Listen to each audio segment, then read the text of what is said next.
हे बघा, तुम्ही भलेही तुमचं किरायाने घर आहे म्हणजे भाड्याने घर असो किंवा तुमचं स्वतःचं घर असो, तरी देखील हे बघा, आपल्या घरामध्ये जी काही आपल्या घराच्या बाहेर जी काही रात्रीची नकारात्मकता असते, निगेटिव्हिटी असते, ती संपूर्ण आपल्या घरामध्ये येऊ नये म्हणून आपण सकाळी दरवाजा उघडल्या आपल्या घराच्या मुख्य दरवाजा हा साफ करायचा असतो.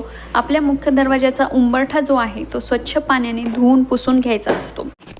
असं म्हटलं जातं की उंबरठा पूजन दररोज केल्यामुळे किंवा हळदीचं लेपन जेव्हा पण आपण शुभवारी केल्यामुळे माता लक्ष्मीचा आपल्या घरामध्ये वास होत असतो, सकारात्मक ऊर्जेचा आपल्या घरामध्ये वास होत असतो आणि आपल्या घरामधले जे काही दोष आहेत ते पूर्णपणे निघून जात असतात किंवा ते कमी व्हायला सुरुवात होत असते.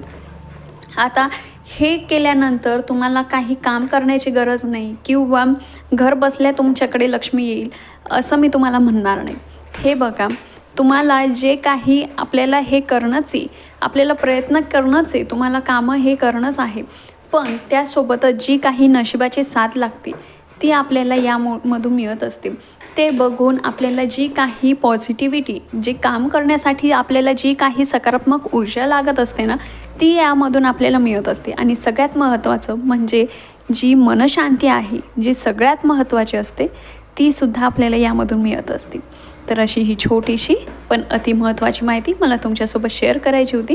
जर व्हिडिओ आवडला असेल तर लाईक, शेअर आणि सबस्क्राईब करायला विसरू नका. तर चला मग भेटूया अशाच नवनवीन व्हिडिओसोबत. तोपर्यंत श्री स्वामी समर्थ.